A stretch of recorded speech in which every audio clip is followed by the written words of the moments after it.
Media Network proudly presents It's All Love, Wednesdays at 4 p.m. Mountain Time, 6 p.m. Eastern, with Laura Mock, Maria Hartman, Wendy Ann, and Lara Brzezinski.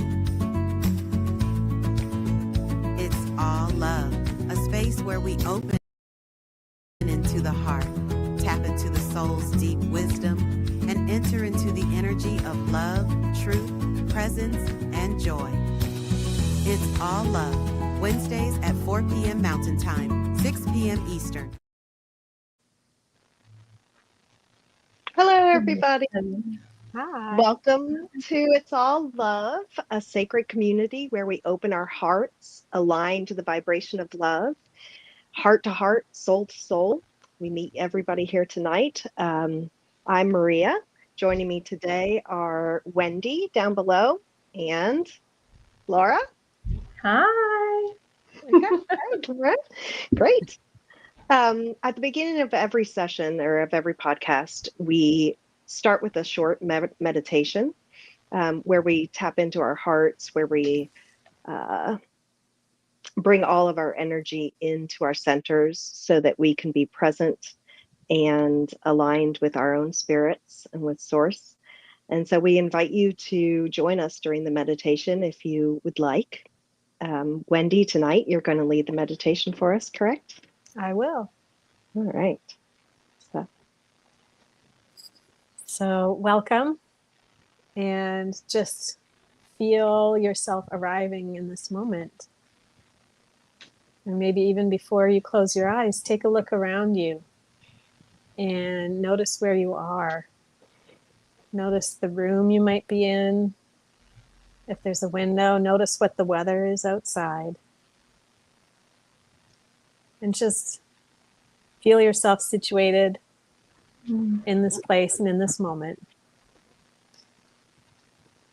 And then if you feel called to, you can close your eyes, which can help signal to go within.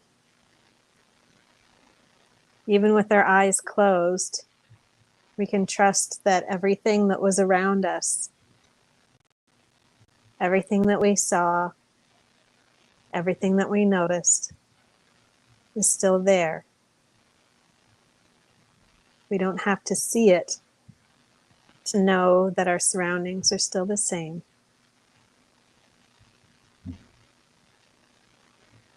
So I'm just going to invite you into stillness.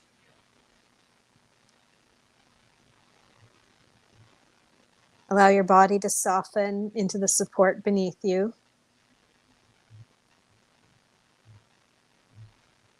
Notice how the earth holds you without asking for anything in return.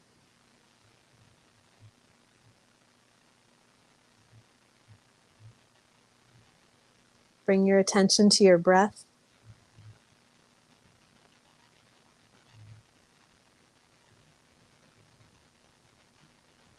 Just as our surroundings are always there, even with our eyes closed, our breath is always there.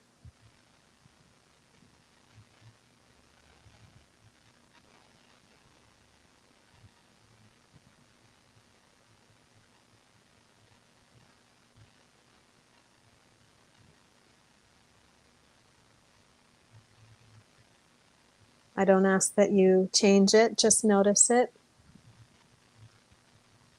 The inhale always comes.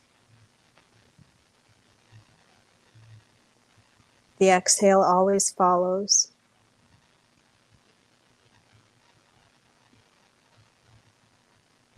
Life moves through you without you needing to control it.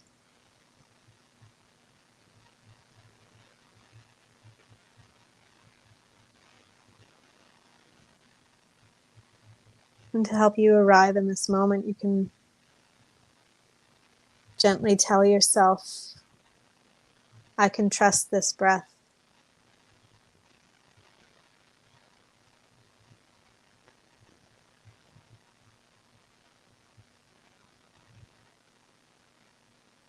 Now bring your awareness into your body. And just try and notice a single sensation. Maybe it's warmth or heaviness. And just let it be there without judgment. You can remind yourself, I can trust that what I feel is real.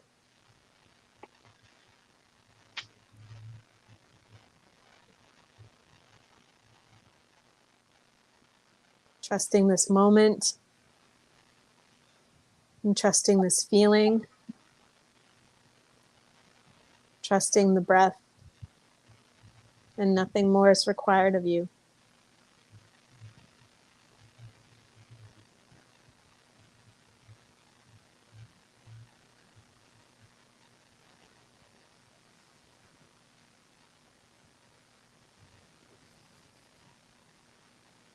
Now you can return your attention back to the flow of air in and out. And see if you can recall your surroundings behind your closed eyes, knowing that it is still there. And then when you're ready, you can open your eyes. And we will begin.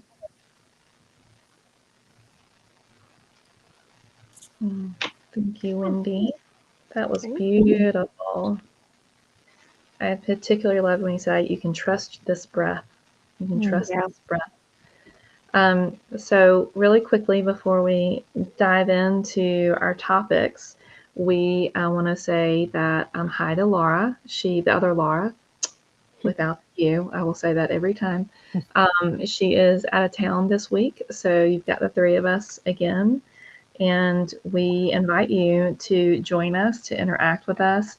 We know some people are watching this pre-recorded or later, but if you're here with us, please feel free to send a comment in. We'll keep eyes on that as well.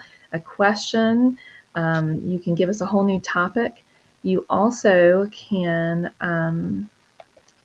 email us as well. And that's not our email. You can email us as well. That was Laura's website, but you can email us here and just talk to us, see what's up. Give us some ideas of what you need, because again, it's all love, and that is a very wide topic. How can everything be all love? So again, we welcome you here with us today. So let's get back to that trust thing. Yeah. Let's. Trust this breath. I can trust this breath. So I'm curious, ladies, as Wendy said, I can trust this breath. We were talking, of course, before we entered the studio today, and trust and was a topic that was coming up for me a lot with clients, and is something that is pivotal in my life and part of the spiritual journey. So when we talk about trust and inner trust and trusting this breath, where does trust go into it's all love? Where does trust go into the spiritual journey, and why can it be so challenging? So what are your thoughts about trust? And let me even define it the way I keep asking that every time I'm on, but how would you define trust? Because Maria, you mentioned something between ego and spirit earlier. Well, two things. Two things came up during the meditation. Thank you, Wendy. Beautiful. One is I loved that same part, trust the breath. And it got me to thinking that even when I feel like there's so much going in my life and so many questions and things might be going wrong, I can always trust in my own breath, my own inhale, my own exhale, and bring my attention back to that, back to center, back to present, back to the breath. That much I have control over. Well, not even, right? I mean, I guess, but I do have control over where I choose to focus. Yeah. Yeah. Consciously. Yeah. Yeah. The other part was when we first closed our eyes, after you had us notice the things in our rooms, and I noticed all my plants all Mm. above my desk here that I love. But as I closed my eyes and you said, trust that they're still there. And I thought, well, of course they're still there. But how easy but that being said, the first like 15 years of my spiritual journey, the first 15 years, I had a sticky note that said trust on my board because Mm. it was so hard for me to trust my own inner wisdom Mm. when I Mm. first started trying to go in and hear that whisper. Right. I constantly questioned, constantly. And yet we don't question, like when we close our eyes, we know that the things are still there. I close my eyes, I know the chair isn't going to fall from beneath me, or disappear from beneath me. I trust those physical things. Like when Wendy said, trust that the earth has you without you having Yeah, to do anything in return. The chair right. has you. Wendy, what are your thoughts? My cat Jimmy is making an appearance today. Say Jimmy. hi, Jimmy. Oh. Yeah. So, what are your thoughts, Wendy? I think trust when it's not easier per se, but um, the doubts and fears, depending on what your experience is, can be the loudest voice in the room. And so trusting to be present or to rest in what is and not in what it could be or what it was, um, Mm, is for me, that's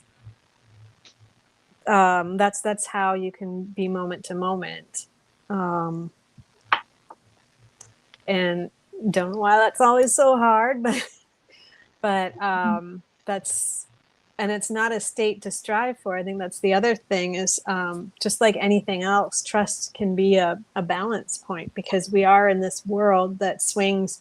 We are with other people. We are with other opinions and other voices. And so knowing yourself and believing your own worth and your own opinions, and be able to stay in presence with those and not have them inform doubt or fear.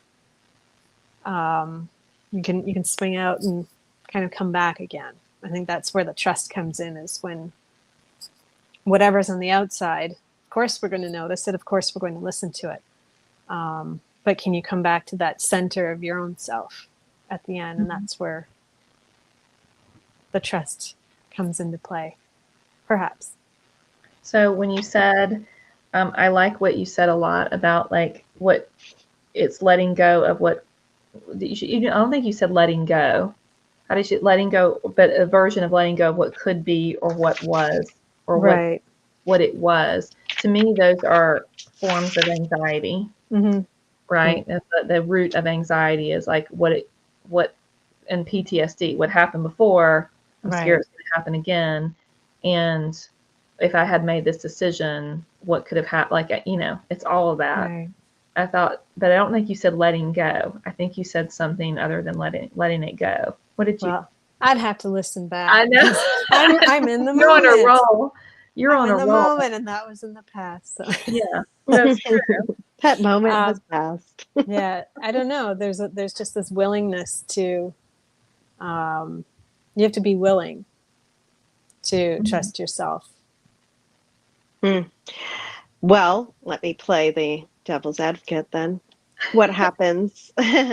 What happens Mhm. when you feel like your life is in shambles or Right. something has happened because you chose something that Right. created this something and now you don't trust your choices, your own Mm-hmm. choices? Then what? Are you asking me? I'm asking I think everybody. she's asking everybody. I am. I am asking Yeah, it's anybody and it's a really good everybody. question because how do you trust when you feel like Mm. something you chose is not right, or it led you into something that maybe was not the right situation. So A situation that hurt you or a harmed you or situation, didn't feel good. exactly. Yeah.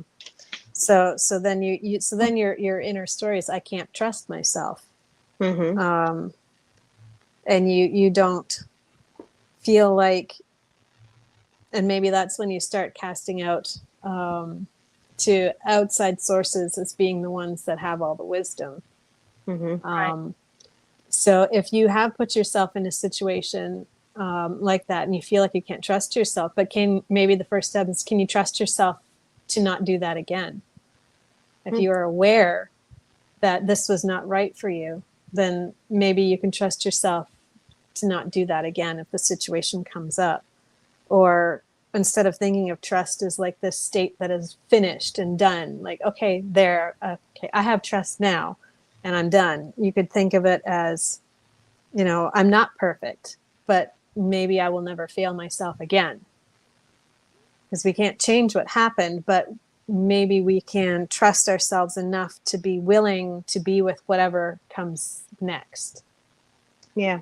So I'm going to throw something out there as well as Jimmy's nuzzling into my shoulder. Sorry.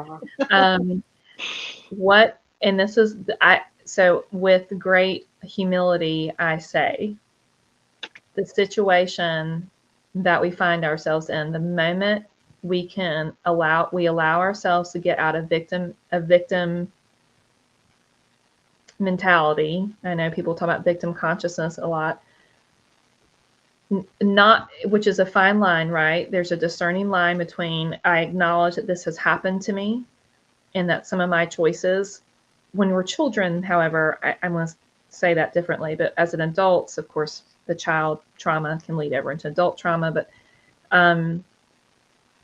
that these choices that I've made has resulted in this effect. But at the same time, so acknowledging that this hurts, I think that's really important, being authentic and real. At the same time, expanding consciousness would say, this is here for me. And I say that with humility and grace and deep compassion. At the same time, I know it's a game changer. Because it is, I swear, we all know that I think I'm friends with Oprah. But one of the first things that I ever learned, and I don't remember who her guest was, but they were talking about a very difficult situation. And they said when they recognized that if they changed their mindset on how they were looking at it, from victim to opportunity, not discounting how they felt, not discounting that this hurt. I think there's a little fine line where I do think there needs to be acknowledgement of, like, I made these choices out of fear. I made these choices out of not feeling like I'm enough. I made these choices out of feeling like shame and guilt, whatever it may be. But I think it's important for us to own those things and then begin to take it as an opportunity. How can this serve me for my highest good? And now what? And maybe asking yourself, what version of me made those choices in the first place? Right. So if anyone's out there, I would be curious if you have examples. We invite you to give us questions, examples of that in your own life. But Maria, I think you're going to say something. Yeah, I think what you said, you brought up something very important, and you talked about the victim mentality, and what crossed my mind was when we think about when we are victimized, or we feel like we are the victim of something, that's when we look at a situation and we place blame outside of ourselves, usually. This happened to me. I am the victim. Why did this happen to me? It removes all responsibility from us and blames outside sources, really. But then I do like that the expanded consciousness, or the expanded or the higher perspective, would be to take that same situation, that same pain, and say, this happened for me. What was the big lesson in that? What have I learned from it? How can I move forward now from this more wise place? Because wisdom comes from that experience, right? I mean, Mm-hmm. hopefully. Well, and I think you have to have a healthy detachment. That's the beginning of a healthy detachment. Begin to witness Yeah. yourself, witness like what Wendy was talking about. What part of me, invited this into my life? Mm-hmm. What part of me? And it's always going to be most likely something where you did not feel like you're enough on your own. And no one, I don't think any of us are saying, like, if there's abusive situation, no one is saying that you deserve that Right. is nothing like that. No. But the way the pattern continues is the way the pattern continues is how is like what Maria was saying, blame outside of yourself. And if someone says, I don't know why I keep going back to like an abusive relationship or whatever, but well, they did hit me, they did hurt me, this did happen to me. And but very often when people leave that relationship and they're very angry, understandably so, or they're very hurt, the pattern continues, Mm-hmm. right? Yeah. So what's the breaking point of that pattern? And I feel like it's what you're saying. The moment I believe very strongly we can say we have been victimized in a situation. Mm-hmm. But the victimization and being a victim are two very different energy sources to me. One's Yes. fear and one's empowerment, and one's Mm. acknowledging the truth, but also like saying that this is not my identity. Yes. Mm-hmm. And the moment you release the identity of being a victim, I believe you feel empowered and you can begin to make different steps forward. But it is not an easy thing to say sometimes to other people. Um, but I think it's a necessary thing. This is actually here for me. I think one of the hardest things we can do is look at some of the most difficult things in my life, in your life, in our lives, those of you out there listening. And we say it with, again, humility and compassion, but a deep breath, saying, can you find wisdom in the thing that happened? Can you remove the victim and say, this is happening for me? What is it? That goes back to that Eileen Caddy thing.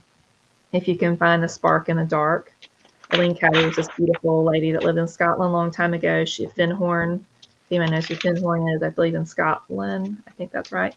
And she said a quote that when my father was terminally ill, and we knew that it was going to be a long Parkinson's. We knew it was going to be a very long process because that's just the nature of that situation.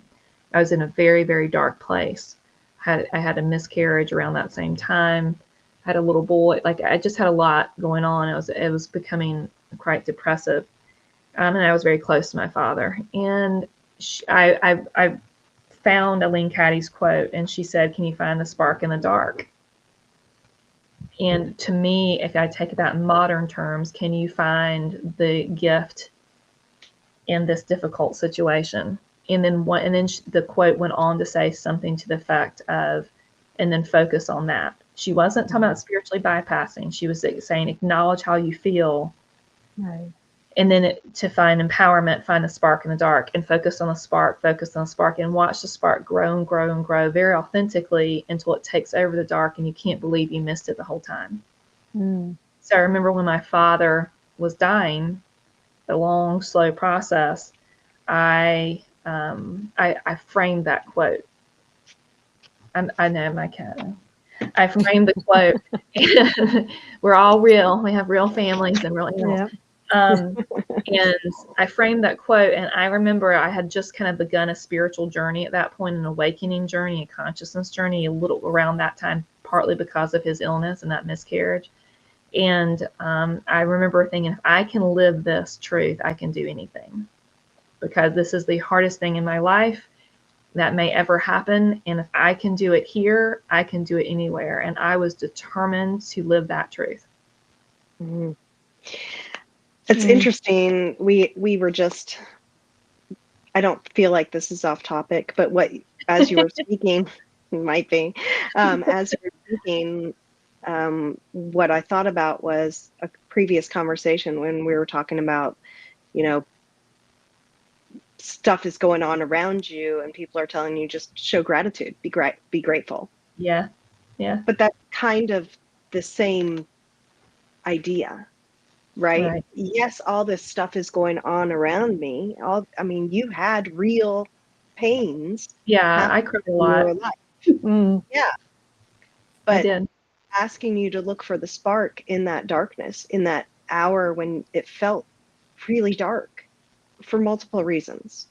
But Right. being able to find that spark, being able to find the thing that you're grateful for, being able to find another thing that you're grateful for. It could mm, start as small as the plants on my desk that bring me so Right. much joy. It doesn't have to be this huge event, it, but starting to turn your focus towards the spark, finding those things that bring you joy, even if it's a second of joy. And the Right. more you notice the spark, the more you notice the other spark and the other spark Right. and the other mm, spark. And then all of a sudden, you're not searching for things to be grateful for. You are grateful. right. It's like that thing that's going around online a little while ago. It's the opposite of triggers is glimmers. Yeah. Yeah. Um, and both can exist.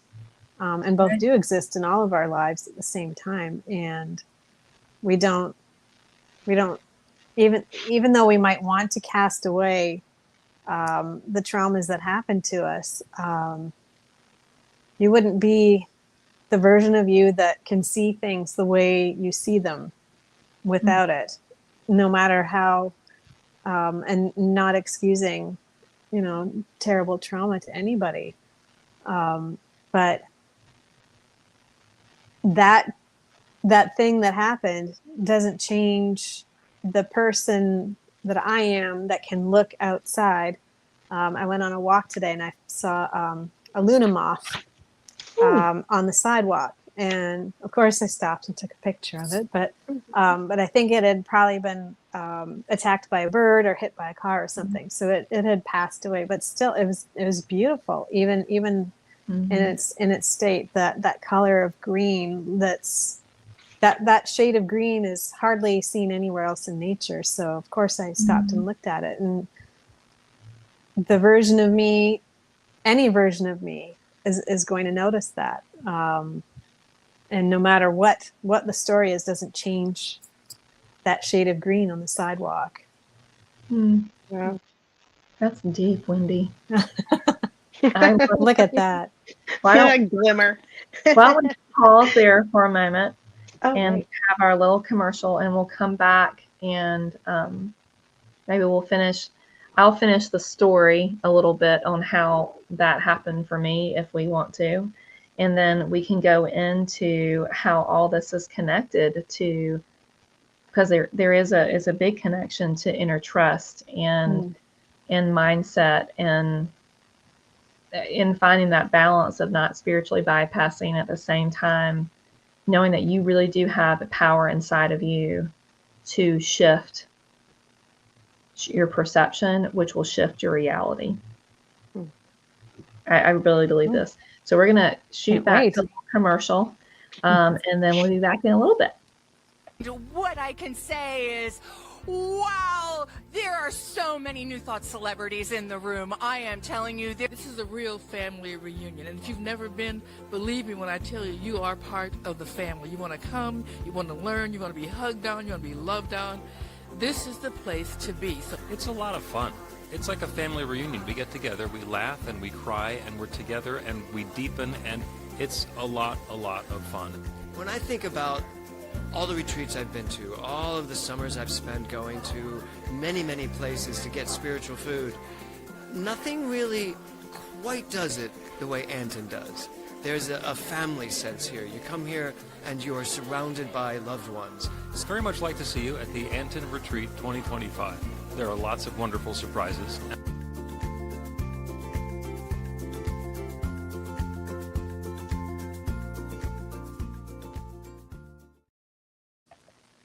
So I'm going to go on record saying I love that retreat. If you saw that beautiful labyrinth, it is amazing. I will tell you the people that are there. I can't go. It's sometimes when you have I still have a young one at home, but when I have gone several times, the love that's in that place in the rain. I mean, if I think about it too much, I'll start sobbing right now. So I will not do that to you all.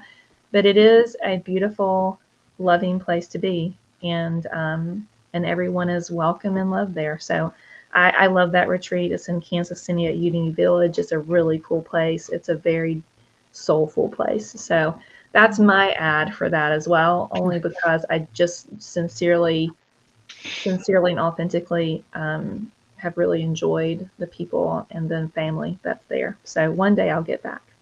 All right, let's continue, ladies, with finding that spark, finding that inner trust, the inner wisdom. It's, again, I think, I'm curious what you all think, but the link that I was thinking about between what Maria was saying, which did not change the subject, because it's all love, Maria. It's all love, girl. All love is where, like, if we can step out and say, this is here for me. No one is discounting the experience. No one is saying that you just, glossy, oh, this, but this is happening for me. That begins the dialogue of inner trust. It begins the journey of trusting you being one in the universe, and the universe not punishing you. It's not after you. It's not trying to hurt you, but it's here to expand and help you expand your wisdom. You're one in it. You are the field, right, Wendy? You are the field. And so the field of love. And so I'd be curious what everyone out there, if someone has a question, please ask. You can email us here as well. But I can finish my little story. It's very short, or, well, I'll just finish it since I said it. Yeah, teasing us with it. Yeah. Well, I think you all know it probably, but the story coming back to where we started was finding the spark in the dark, and like how we can help ourselves get out. Because I was definitely 100% feeling sorry for myself, but I'm not ashamed. I was in pain. I was hurting, and but I was determined to, like, I was tired of hurting to the extent that I was hurting. And I thought that I wonder if there's another way to go on this journey with my father's illness. And so anyway, find the spark in the dark, focus on the spark until you can't see anything else. And she was very mindful of saying, do not bypass how you feel. But again, we all get to that place where I'm sick of myself. I'm sick of feeling this way. I'm tired of feeling this way. So I got to that place because I did not want to waste my time with him. I just thought there was more opportunity in this. And I was reading spiritual texts and was beginning to believe it's true. So the spark in the dark, and I'm convinced that no one really can give it to you, even though I do think there are people, spiritual practitioners per se, that can help guide you. But I think it really needs to come from you. And my dad was becoming not responsive as much. And again, this was a man that was a marathoner. He was very well respected in our community as an educator and a principal. And he's just a cool dude. We had our moments. I definitely fought with him at times, but all good. And so I thought, oh, I've got to find the spark. How can I find a spark when someone that I love is dying in front of me? And I felt like it was unfair. And so I remember one day I was sitting on the couch, and he was laying there because he couldn't move. Parkinson's, just, if anyone knows, it just kind of messes with the body, and his mind was a little fuzzy too, and he wasn't able to speak well. And then he had these beautiful blue eyes, and I remember thinking, oh, his eyes are sparkling still, which is, interesting. And I remember looking in his eyes, and it came to me, my spark in the dark was, I'm going to let him know how grateful I was. And I know that different people have different experiences. Sometimes there's a long illness. Sometimes it's so fast you didn't have to say goodbye. So I was going to find the spark in the long goodbye. And I knew that every time I saw him, I was going to let him know how grateful I was for him, even the arguments, even the challenges. And I just kept holding on to that spark of gratitude for him, gratitude, even though I didn't like this, I'm still grateful. I wouldn't change him not being if I knew this was still the way I was going to end, I made the decision I wouldn't change that. I wanted, and that I just kept focusing on that spark, and I cried and grieved at different times. But what happened after he passed, the more time that went on, the more that spark came back to me. I wasn't remembering his illness. I was remembering the fun time. I was remembering the gratitude. And that's it. It shifted. I realized I'm not a victim of anything, and my dad's not technically a victim either of anything. We don't understand everything, but that was the spark in the dark, and that began my mindfulness journey of trying to empower myself. So that's the end of that story. But but I think there's an opportunity for us all if you're going through a hard time. Where's the spark in the dark? Right. Mm-hmm. And that's how you shifted from the quote unquote victim consciousness of I'm losing my dad. Right. You were Grateful grieving him before he was. Yeah. You were grieving him in the present. Right. And you shifted your present, like the exercise at the beginning. You looked around the room. Yeah. And you shifted the present moment. Mm-hmm. In the present, there's his eyes. He's here, and exactly. I can talk to him. I can tell him how I feel, and that shifted you out of that other state of missing him before he was even gone. Where I wasn't, it was robbing me of my presence with him. Mm-hmm. And that's what changed after that moment. I mean, I may have had a few minutes here and there, but I changed after that moment. And that, to me, I want to link that to what we were talking about before about trusting. I still was having emotions, but I felt like I could trust myself. Inner trust, inner faith in myself began to grow. Right. When I made room for gratitude. And said, I'm not a victim of this. Right. And trust that pain would not break you. Yeah. That was because I thought it was going to. I would have, the depression was, I mean, God, I would cry where blood vessels were just popped all over my eyes because I felt so out of control. And I did feel like it was going to just ruin me, the grief of that. And it actually, I had an opportunity in it. I'm very grateful for. I'm very grateful for finding that quote accidentally, but not accidentally. So yeah, inner trust, inner faith. Right. That is the real, I think the key in all of that, in that moment in your life, was that you had enough trust in yourself to feel those feelings that you were feeling, because it was hard and you were sad. But to also trust that you would be able to move through them with gratitude.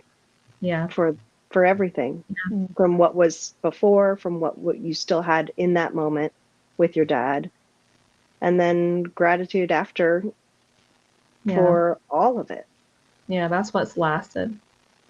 Yeah. So, and those of you out there that are listening, you may have experiences. One of my favorite things to do now, this sounds really maybe dark, but I don't think it is, to help people find the light in the dark. I like the opportunity when someone brings a challenge that they're going through. And I think the most wonderful thing is when you begin to mindfully shift your own perspective about your own life. And it doesn't mean you don't have triggers. It doesn't mean, those things happen. But the more you practice it, the more you bounce back to your inner truth. But I love having the opportunity to hearing and compassionately listening to very difficult things. And then when someone's ready, which is not always right away, but when someone's ready, helping find the empowerment within it. I think that I don't know anything. I know that's what happened for me when other people were there for me, and I don't know anything more powerful. There's empowering opportunities in literally everything. So, I don't know. Very interesting. I keep having a thought going through my head and I keep losing it. It's something about like I keep thinking, it keeps popping up and then I forget what it was because we're continuing to talk. But it was something to the effect of trying to control the things around you Yes. Mm. because you don't truly trust in yourself enough Mm-hmm. to move through this world, I guess. You know, Yeah. like when I don't trust my inner voice, when I don't trust that whisper, when I don't trust the wisdom that I know is inside of me, I try to control the external circumstances, the Mm. external things, so that I could control. I fool myself into thinking that I can control what's going to happen next by doing that. But the truth is, if I just were to trust that voice, that whisper, I wouldn't even need to touch all the things around. I wouldn't need to try to control the things around me, because I know that the next thing that comes, I have created that. I can bring that to me from a positive place instead of a place of fear and trying to control and trying to, I don't manipulate, I guess, my environment. Does that Yeah. make sense? Because your environment's making you feel uncomfortable, Yeah. and you need something from the environment outside of yourself to feel comfortable. Mm. Yeah. Feel like you can trust, because I mean, there's something in the news every single day. I mean, we can't control. It will make you feel crazy, and that's where a lot of anxiety comes from. Hmm. You know, like what Wendy, going back to the very beginning of, anxiety, what could be, or what once was, Mm. and Yeah. that's the opposite of presence, and that's the opposite of trust. And so it's a worthwhile thing to go down, the journey to go down of like, can I begin to trust myself? And I also think, Maria, going back to something you said earlier, and maybe this is what we dive into here at the end, is ego and spirit, so to speak. Ego and your soul's wisdom. How does that feel? What is the difference? And if we could give everyone that's watching a little nugget of something they could practice or consider before you leave tonight, I think that could be really beautiful from our own inner wisdom, and then helping you all tune into your inner wisdom. But yeah. And let me come back one thing too, when you were saying before, and because I think you were talking about how you living in a monastery, being spiritual in a monastery, and trusting things in a monastery is very simple to Yeah. do. And this is not a crack on monasteries. I think they're beautiful and wonderful. But if you're hiding away from the world for so long, it's easy to do that out there. What about out here? Right. And and and again, we can talk about like agoraphobia type things, or like not wanting to leave their house because I don't trust I'm going to be okay when I leave. I don't trust that I can handle it. And that is a very disempowering way to live, handing power over to everything outside of you. So I'd be curious how all this comes together for you all, or different thoughts that are popping in. I do think that's a segue to a whole other, I feel like the trusting yourself and trusting in your inner voice is like the first step. And that talking about how you can continue to live a very spiritual life, trusting your inner voice, listening to your inner voice, making time for that on a daily basis, how how that can help you move through the world in a very spiritual way. But if you don't have that to begin with, how do you live in a spiritual way in this world? Mm-hmm. It's like the trust is the foundation. Mm-hmm. Yeah. Yeah, but we're not taught to do that as children. No, you're We're not. you're told to listen to what everybody around you tells you. Yeah. Which is interesting. Goodness, I don't even know where to start. I feel like that's a whole other It may be, yeah. conversation. Maybe we dive into that at another time. Okay, Yeah. so let me ask a couple questions, and then we'll conclude here in a moment. What for the two of you? So that was one of my steps, my long story, Mm-hmm. where I began to where I began to trust myself, and it came in a really very hard time. But for me, knowing me, being stubborn, that I could be, that it took something really big to really give me an opportunity to kind of wake up to a higher consciousness, so a greater way of looking at. I say greater, I don't mean better. I mean expansive way of looking at something.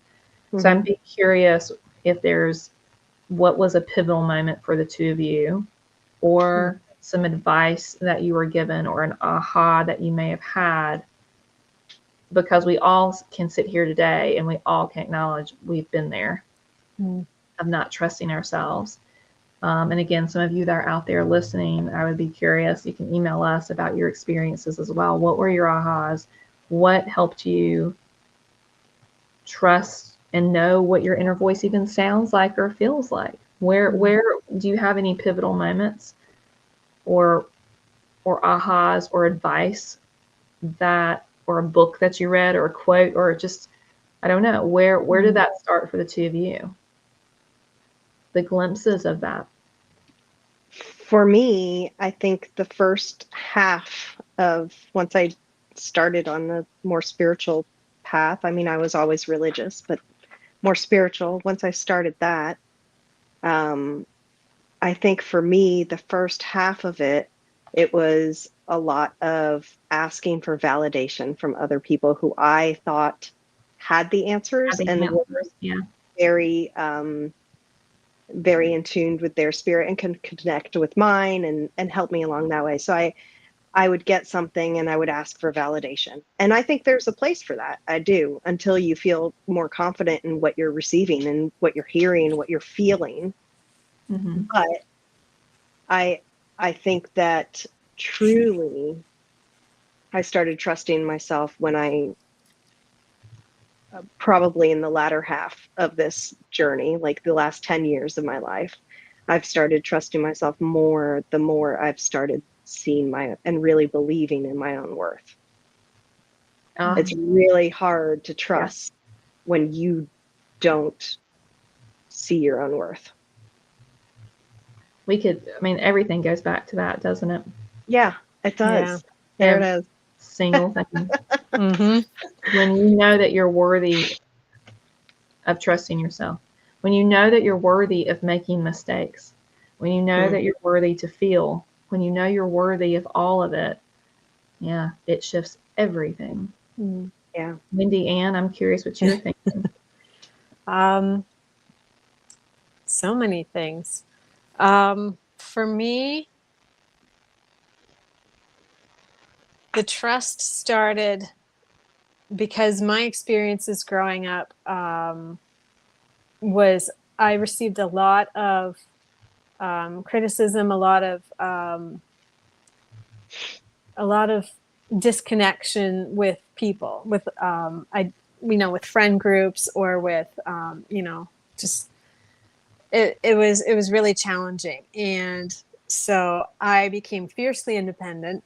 I mean, I moved out when I was 17, and I've still never lived back home since then. And so I kind of placed not, and it wasn't trust at the time, but I just kept kind of landing in situations, and some of them good, some of them bad. And somehow there is always this underlying safety net, which now I know is just, the divine, the universe, and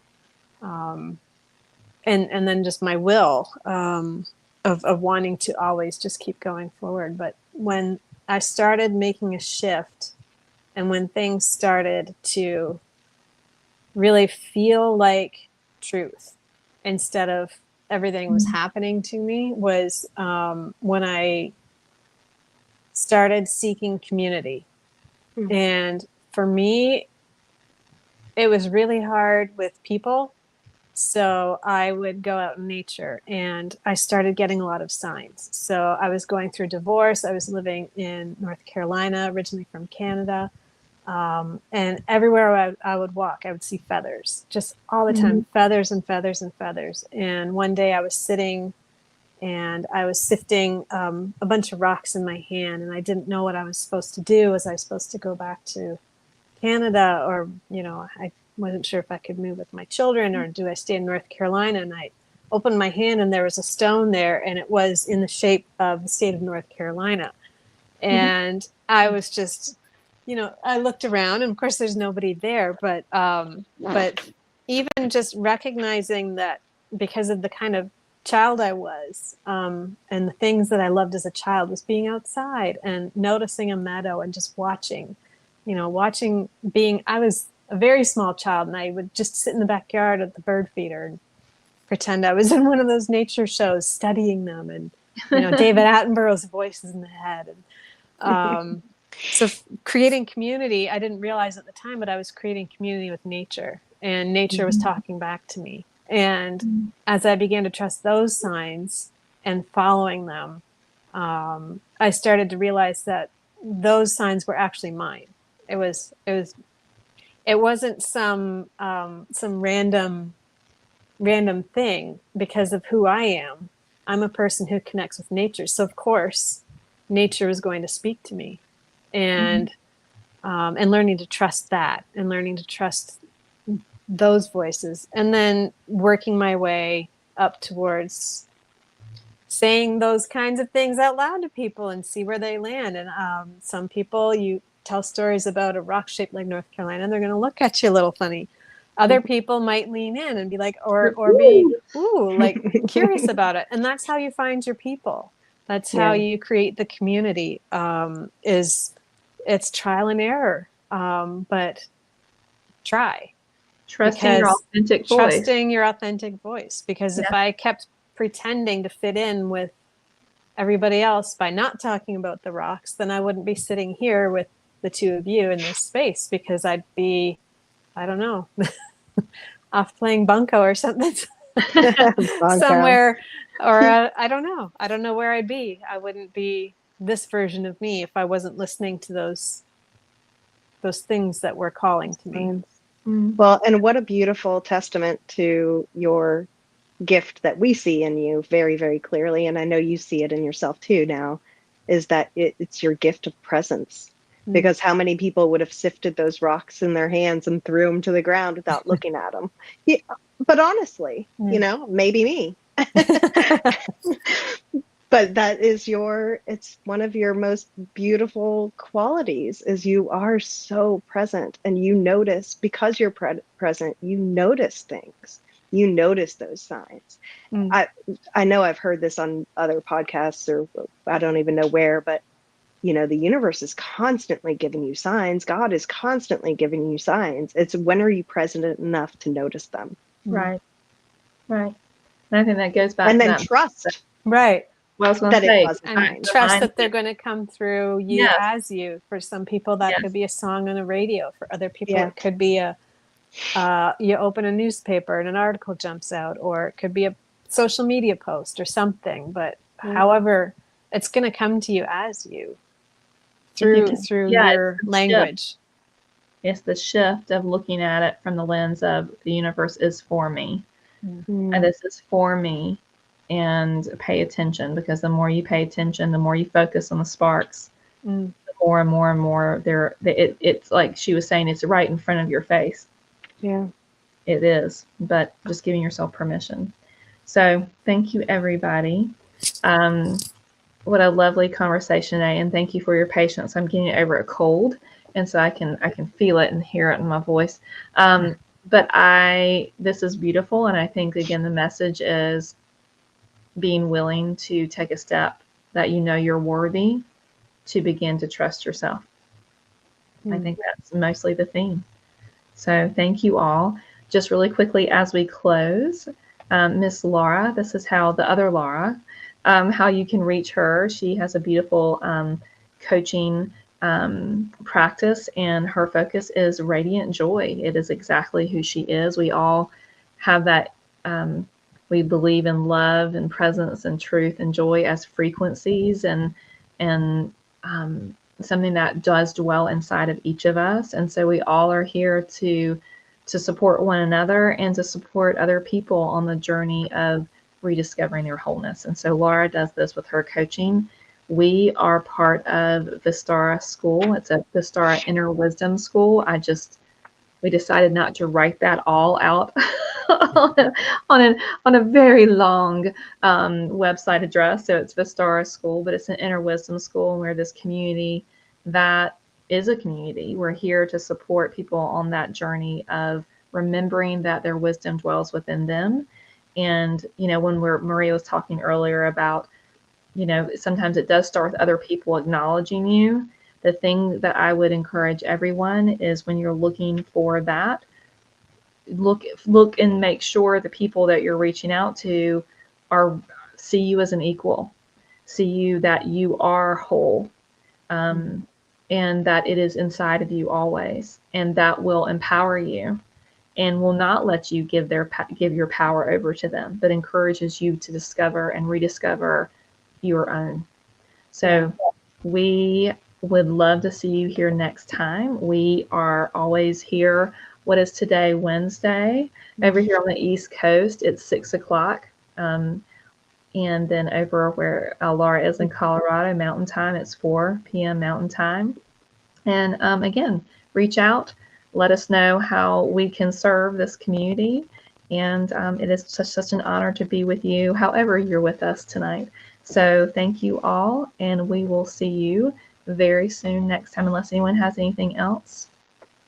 No. We're good. All right. It's all love, everybody. Much love. Take care. Good night.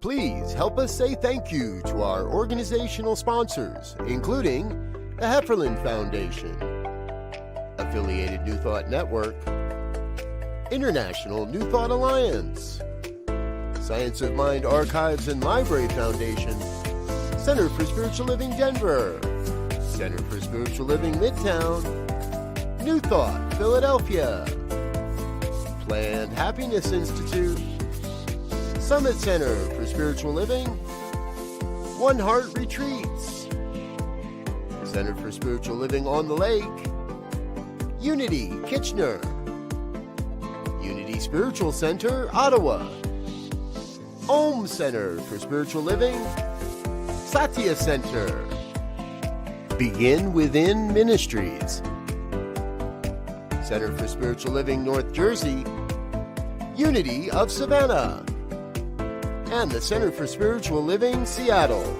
as well as all of our individual donors. Thank you for being part of the New Thought Media Network. Please like, share, and subscribe. New Thought Media Network, positively inspiring.